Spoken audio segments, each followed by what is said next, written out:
A paz, meus irmãos, tudo bem com vocês? Mais um vídeo aqui para o nosso canal Trombeta de Deus. É sempre um prazer estar aqui com os irmãos, falando um pouquinho da palavra de Deus, e isso alegra muito o meu coração, porque eu gosto de estar aqui, edifica a mim, edifica os irmãos, e isso é muito bom. Hoje nós vamos continuar a série do arrebatamento, né? Nós vamos falar sobre aquela questão das duas vindas, né? A Bíblia fala sobre as duas vindas. Tem duas vindas dentro da palavra de Deus. Jesus vem uma vez, depois vem uma segunda vez. Veio uma vez no início da tribulação e veio uma segunda vez no final da tribulação. Vamos entender hoje um pouquinho isso, os textos utilizados para afirmar essa teoria, essa teologia, e depois nós vamos entender um pouquinho do que realmente a Bíblia fala, tá bom? Sobre essa questão do arrebatamento. Mas se esses vídeos estão edificando a sua vida, aí curta o vídeo, compartilhe em suas redes sociais, no seu Instagram, no seu WhatsApp, no status, nos grupos de estudo. Ajude a palavra de Deus a alcançar os confins da terra, e isso também ajuda muito o canal a crescer, tá bom, meus irmãos? Então vamos lá. A gente sabe que no pré-tribulacionismo normalmente se ensina duas voltas de Jesus, né? Uma iminente, que é um arrebatamento, né? Uma retirada da igreja inesperadamente, de uma hora para outra, e outra se chama de segunda vinda, né? Que é a manifestação do Senhor, quando Cristo vem com a igreja para salvar Israel e instaura o milênio. Aí já vê aquela questão que a gente já viu nos vídeos anteriores, que não separa, que eles separam, na verdade, né, Israel da igreja. Então isso complica o entendimento, porque a Bíblia, como a gente já viu, fala que é uma coisa só, Israel e a igreja, que é o Israel de Cristo. Tá bom? Então tem essas duas questões que é pregado. Então, uma vinda iminente, secreta, uma vinda como ladrão, de repente, uma hora que ninguém espera. E a segunda vinda seria, então, a vinda de Jesus com a igreja que estava lá em cima nas bodas, e aí vem para salvar Israel somente. Tá bom? Então, e alguns também que ficaram na tribulação e foram salvos, né, de alguma forma. Então, aí você teria que ter uma segunda ressurreição, uma série de outras coisas que você tem que resolver quando você pensa assim. Então, vamos entender quais os textos utilizados para afirmar essa questão da vinda inesperada, iminente, né, de uma vez, como ladrão que ninguém espera. Vamos lá. Um é Lucas 12, versículo 35 ao 36. Olha o que fala. Ó, cingido esteja o vosso corpo e acesas as vossas candeias. Sede vós semelhantes a homens que esperam seu Senhor. Então, eles falam, você está preparado, cingido o vosso corpo, as candeias acesas, porque você tem que estar esperando o Senhor. Aí depois tem Mateus 25, 13. Isso é só alguns textos, tá? Vigiai, pois, porque não sabeis o dia e nem a hora. Ponto. Depois tem Marcos 13, 36 e 37, que fala assim, ó. Porque, vindo ele inesperadamente, não vos ache dormindo. O que, porém, vos digo, diga a todos, vigiai.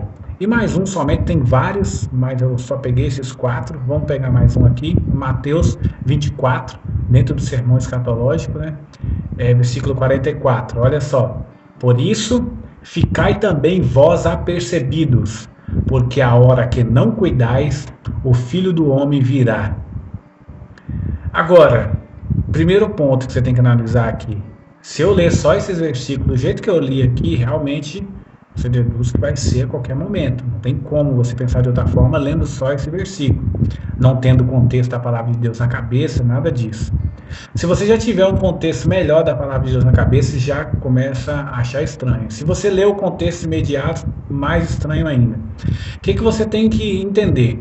Eu não vou ler o contexto de cada um desses. Eu vou utilizar o próprio sermão escatológico de Mateus 24. Nós vamos ler ele todo aqui e eu vou explicando algumas partes que interessa para esse fim, que é falar sobre as duas vindas.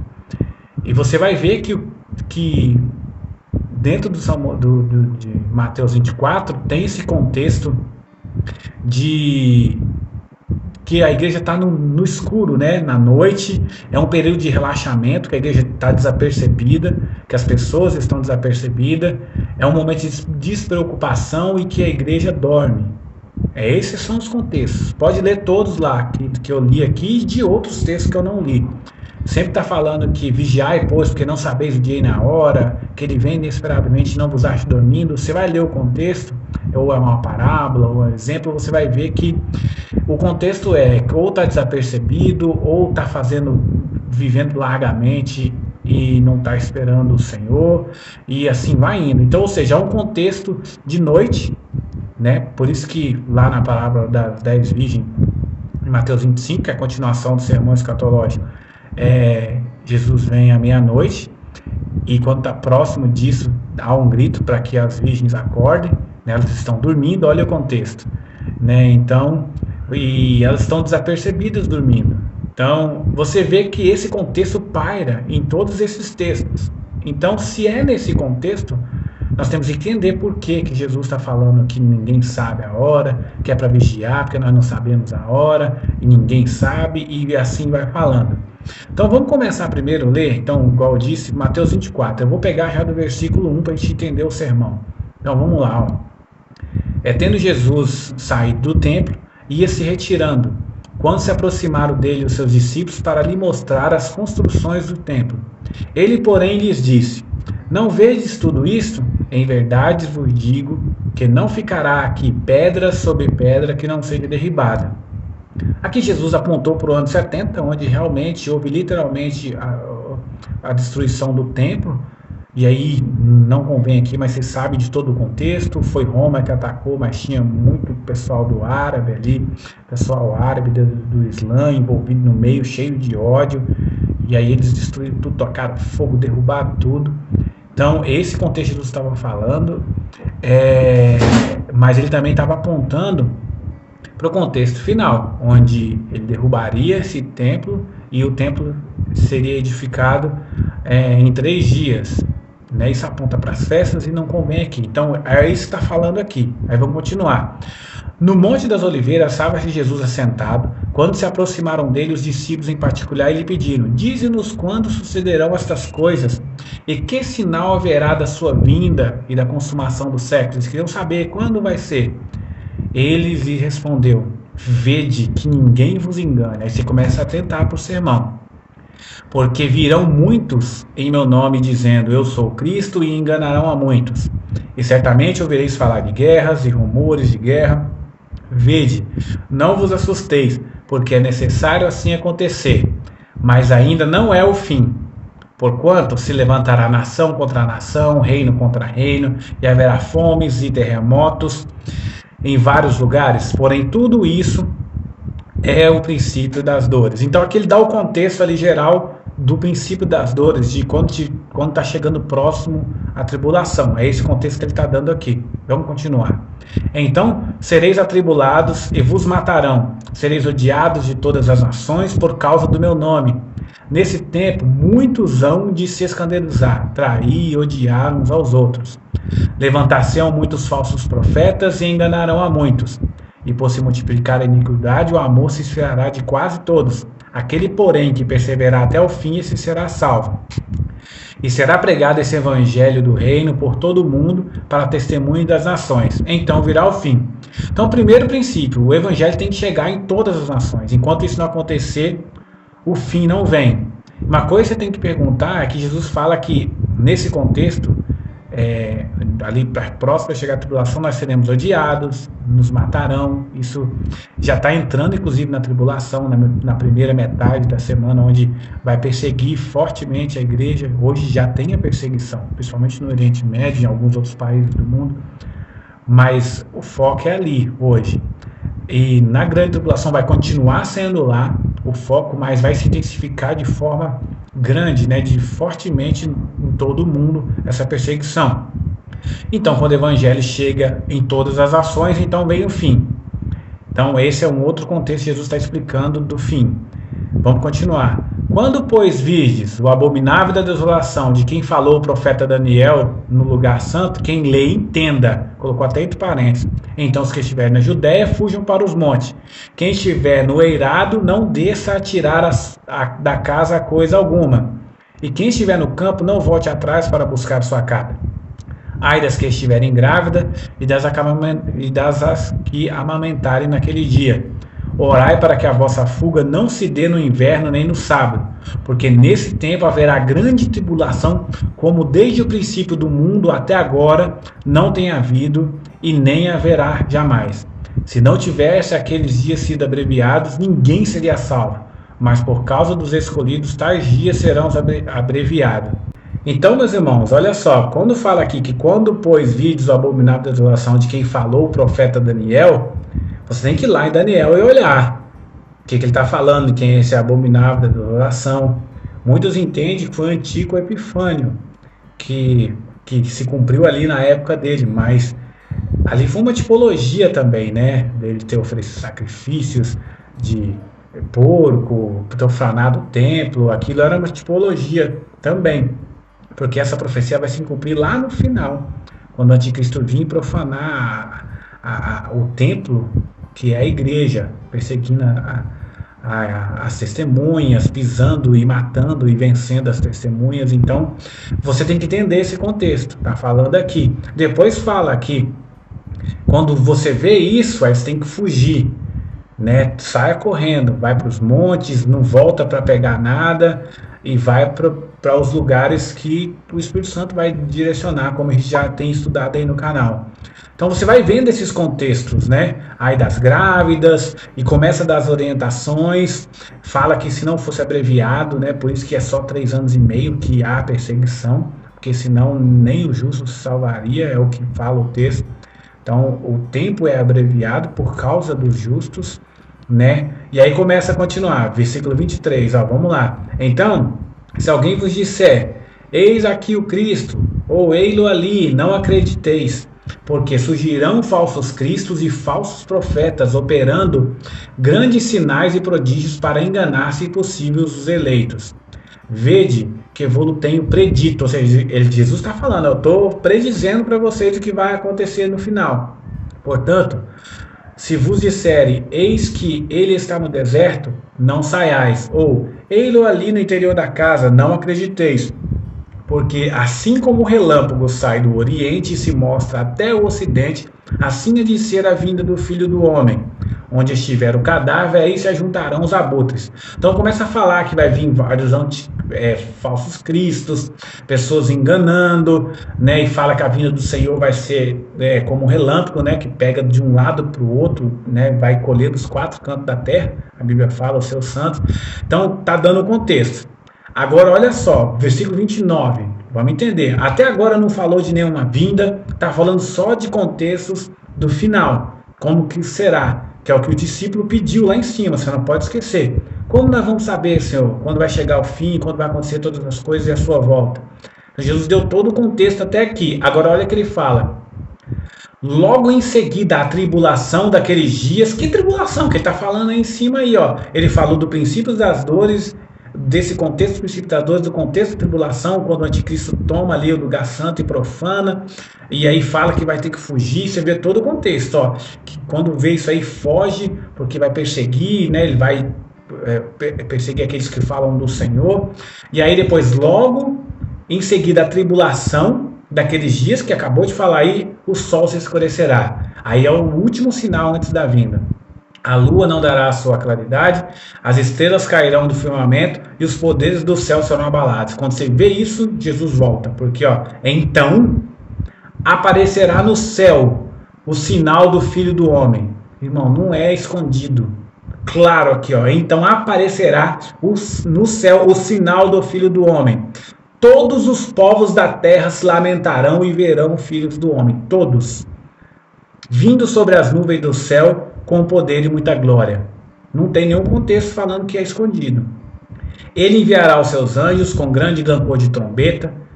a última trombeta, lembra? Tocou a 6, já está na 7ª, Jesus volta quando toca a 7ª, os quais reunirão os seus escolhidos dos 4 ventos da terra, por isso que é como relâmpago, de um lado para o outro, né?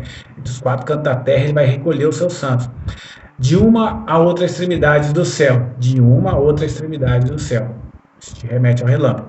Então, aprendei, pois, a palavra da figueira, aí ele dá uma parábola, quando já os seus ramos se renovam e as folhas brotam, sabeis que está próximo o verão. Então, quando você vê a figueira se renovando, os ramos brotando, você já sabe, opa, está vindo o verão. Assim também vós. Quando viste todas essas coisas, aqueles contextos que ele falou lá no fim, sabeis que está próximo às portas.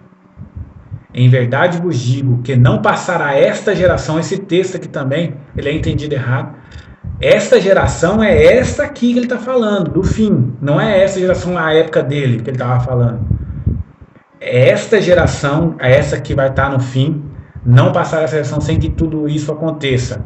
Passará os céus e a terra, porém as minhas palavras não hão de passar. Aí continua, mas a respeito, aí usa esses textos, daquele dia e hora ninguém sabe. Aí começa, nem os anjos dos céus, nem o filho, senão o pai. Pois, assim como foi nos dias de Noé, também será a vinda do Filho do Homem. Você tem que ir lá no contexto de Noé entender.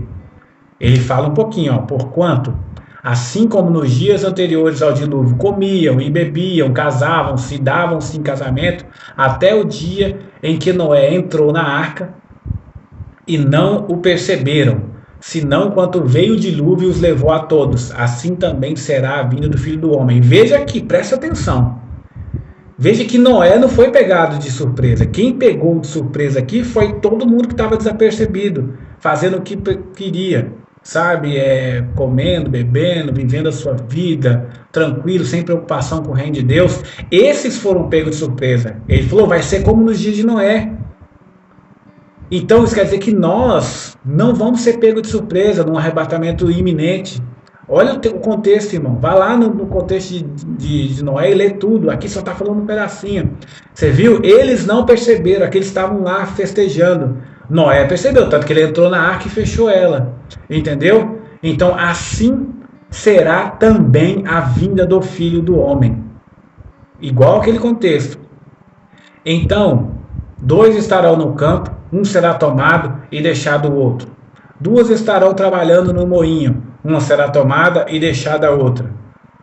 Portanto, vigiai, porque não sabeis em que dia vem o vosso Senhor. Essa questão aqui de pega um e deixa o outro, isso é entendido muito errado. Eu vou fazer um vídeo só para explicar isso, mas isso aqui, irmãos, aqueles que são reis, sacerdotes e as nações que ficam. Porque existem os marcados que eles vão ser destruídos quando na volta de Jesus. Mas há aqueles que vão ser arrebatados, porque serão reis e sacerdotes e terão um corpo glorificado. E tem aqueles que vão ficar para ser as nações que vão ser regidas. E é por isso que é tirado um e o outro. Aquele que é rei sacerdote é tirado, arrebatado, encontra o Senhor nos ares e volta. Ali dos ares mesmo já volta para vencer o anticristo. E tem aqueles que vão ficar para ser rei, que são as nações que vão ser reinadas, que não aceitaram a marca da besta, que estavam ali já próximos, junto aos desertos, junto com o povo de Deus, já propensos à palavra do Senhor, seguindo ali, começando a seguir os mandamentos de Deus. Então é mais ou menos nessa linha. Aí Jesus continua, mas considerar isso. Se o pai de família soubesse a que hora viria o ladrão, vigiaria e não deixaria que fosse arrombada a sua casa. Por isso ficai também vós apercebidos, porque a hora em que não cuidais, o Filho do Homem virá. Você viu o contexto? Igual diz Noé. Se você não vigiar, está falando. Você tem que vigiar. Se você vigiar, você não é pego desapercebido. Você tem que ler o contexto, uma interpretação de texto. Você precisa entender o que o texto está falando. Se você vigiar, você não pega desapercebido. Se você não vigiar, você é pego igual lá no contexto de Noé.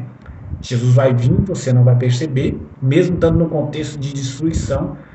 Mas lá em Apocalipse fala que mesmo depois acho que está na 4ª trombeta, se eu não me engano, ou na 5ª, não lembro exatamente qual das trombetas, se é a 4ª ou se é a 5ª. Mas fala que mesmo já ter destruído várias partes da terra, Deus derramado já várias destruições, ainda assim eles não se arrependeram do mal que fizeram. Ou seja, vai ter muitas pessoas com o coração duro. Então esses vão ser pegos de surpresa. Tem que atentar para o texto, irmão. E Jesus continua falando aqui, outras palavras, ele fala do servo fiel, e depois ele continua no capítulo 25 falando das 10 virgens. Lê todo o contexto, até que deu para a gente entender. Você vê que não tem como você deduzir uma vinda escondida aqui. Esse texto não é direcionado somente para o povo de Israel, lá para o judeu, não. Jesus estava falando com os judeus, e era isso que ele estava falando. Ele trata de assuntos da terra de Israel, porque existe uma terra literal lá, que vai ser cumprida, profecias vão se cumprir nela. Vai ter o início da tribulação, vem o reino do norte, toma o reino do sul, e depois vai lá e invade Israel e toma Israel. Isso acontece, está lá em Daniel. Então você tem, as profecias têm que se cumprir lá. Tem uma série de coisas que tem que acontecer ali, que não vem ao caso agora. Mas você tem que entender que aqueles que serão salvos, a igreja de Deus, compõe-se de judeus e gentios, que são filhos de Abraão através da fé, não através da carne. Então, você tem que entender isso. E aí você, por isso que aqui está falando com judeus, mas aponta para nós, é para o Israel de Cristo, para a igreja, que é para estar atenta. Esse sermão é para te alinhar e te deixar esperto. Então, irmãos, não tem uma brecha aqui para uma segunda vinda. E eu usei só a base de Mateus 24, tem vários outros textos. No próximo vídeo, eu vou fazer a parte 2 desse vídeo. Ainda vamos continuar falando da segunda vinda, mas eu vou falar sobre a vinda visível e a vinda como ladrão. E se tem como nós sabermos quando Cristo está para vir, nós vamos responder essa pergunta e falar sobre a vinda visível, se a vinda é visível, e os textos, e a vinda como ladrão, tá bom? Então, irmãos, que Deus abençoe vocês, meditem nesse texto, tá bom? Reflita, irmãos, aqui é a palavra de Deus, você reflita, pede para o Espírito Santo te direcionar, porque Deus quer que nós enxergamos a verdade. Abra os olhos, abra o seu coração para o Espírito de Deus, olhe para a palavra. Os pontos têm que fechar. Não pode haver ponta solta. Não pode haver marabalismo para tentar explicar um texto que não está condizendo com a linha que você quer acreditar. Porque, não. Olha para a palavra, para o contexto, vê se está tudo batendo. Se você conseguir olhar assim, Deus vai te revelar grandes coisas, porque é assim que Deus fez a palavra. A palavra não contradiz em ponto nenhum, não fica ponta solta em ponto nenhum. Deus fechou tudo certinho. O Espírito de Deus fechou tudo certinho aqui. Tá bom? Então, curta o vídeo, compartilhe para edificar outras pessoas e a gente continua no próximo vídeo. Deus abençoe vocês, meus irmãos. Fiquem na paz do Senhor.